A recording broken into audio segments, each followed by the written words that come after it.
சென்னை எண்ணூர் அருகே 2 கப்பல்கள் மோதிய விபத்தில் கச்சா எண்ணெய் கடலில் கலந்ததால் மீன் பிடிக்காமல் மீனவர்கள் பாதியிலேயே திரும்பினர். சென்னை எண்ணூர் துறைமுகத்தில் 2 சரக்கு கப்பல்கள் மோதியதில் கச்சா எண்ணெய் கடலில் கலந்து கருப்பு நிறமாக மாறியது. மேலும் கடல் ஆமைகள் இறந்து கரை ஒதுங்கியதால் 3 கிலோமீட்டர் தொலைவுக்கு துர்நாற்றம் வீசி வருகிறது. இந்நிலையில் விடுமுறையில் குழந்தைகளுடன் பொழுதுபோக்கிற்காக வந்த மக்களும் கடல் நீரினால் சரும வியாதிகள் பரவுமோ என்ற அச்சத்தில் பாதி வழியிலேயே திரும்பினர். கடலில் மீன்பிடிக்க சென்ற மீனவர்கள் தங்களது படகுகளும் வலைகளும் கருப்பு நிறமாக மாறியதால் பாதியிலேயே திரும்பியதாக தெரிவித்தனர்.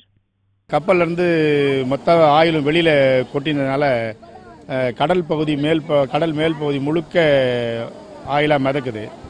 அது கரையில் ஒதுங்கியும் கரையில் உள்ள வலைகள்லாம் நிறைய சேதமாயிடுச்சு.